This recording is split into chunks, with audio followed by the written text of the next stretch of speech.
The gospel story is interesting because this is the first time in the Gospel of Luke where we encounter demon possession.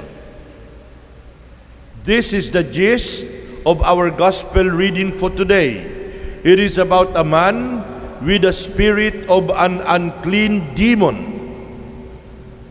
I wonder if you still believe in demon possession, or do you still believe that the demon exists? How do you say it? Demon possession. How do you say it in Tagalog? I was thinking about it last night, and because I wanted to say it in Tagalog, I was looking back and looking at my own childhood, how we describe demon possession in my own language. We speak Mindoro Tagalog, similar to Batanggenyo Tagalog. We have a Tagalog description of demon possession.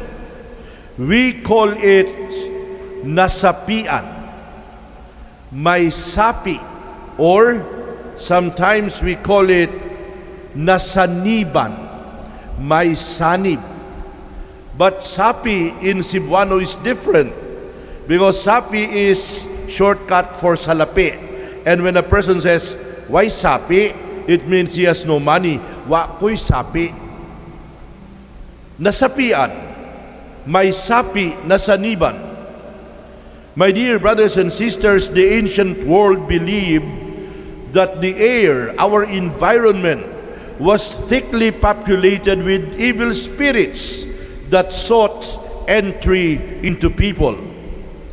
The ancient world, the world of Jesus, believed that often evil spirits would enter a human being either through his food or his drink. And these evil spirits cause various types of illnesses. The Egyptians believed that there were 36 different parts of the body. Well, I am not sure if it's really 36. Maybe you can consult Mr. Google and find out if there are really 36 parts of the human body. But the Egyptians of old believed there were 36 different parts of the human body, and any of these body parts could be entered into and could be controlled by one of these evil spirits. There were different types of evil spirits. There were the spirits of deafness, spirits of dumbness, spirits of fever, spirits that took a person's sanity and wits away, the spirits of lying, spirits of deceit, spirits of uncleanness, and so on and so forth. And it was the spirit of uncleanness that Jesus exorcised in the gospel reading for today.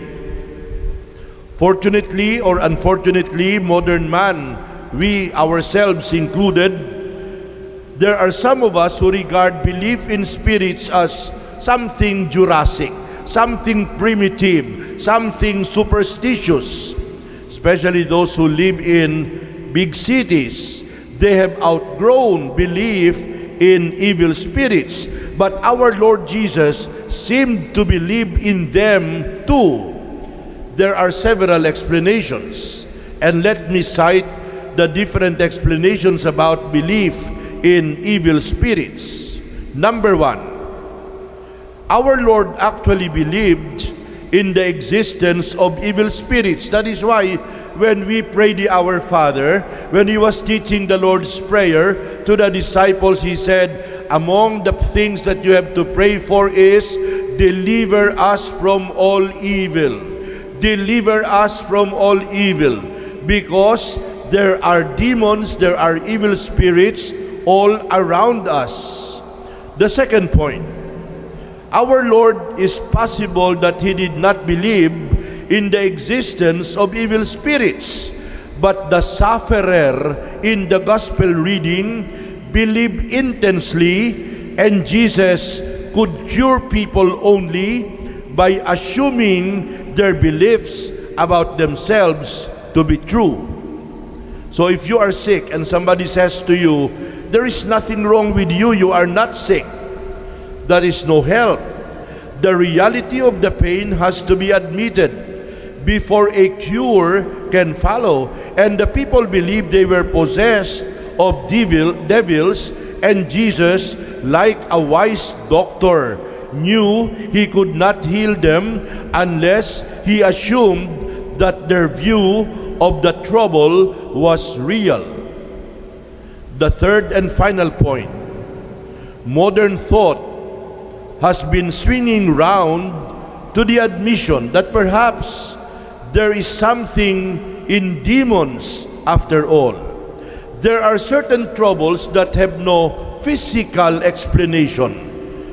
There are certain troubles that have no biological cause as far as can be discovered. And there is no reason why a person is ill, but a person is ill. Since there is no physical explanation, some people now think there must be a spiritual one, and that demons may not be so unreal after all. My dear brothers and sisters, interestingly, the people in the gospel were astonished at the power of Jesus.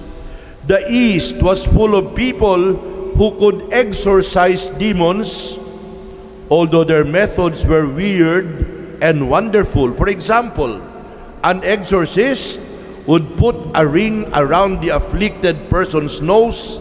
He would recite a long spell, and then all of a sudden, there would be a splash in a basin of water which he had put near to hand, and voila, the demons was driven away. The difference between all this hysterical paraphernalia and the calm single word of command of Jesus is that his authority awed and surprised those who witness the event. What does this mean? Our Lord Jesus does not need any authority to prove his claim. He was authority incarnate. His authority to drive demons away is from God. It was his own. And so here is a man, Jesus, who speaks as one who knows. And people were astonished at his teaching because his speech was with authority. Our Lord drove out demons in many ways. The dumb could talk. The deaf could hear. The blind could see. The paralytic could walk. This is indeed God. Amen.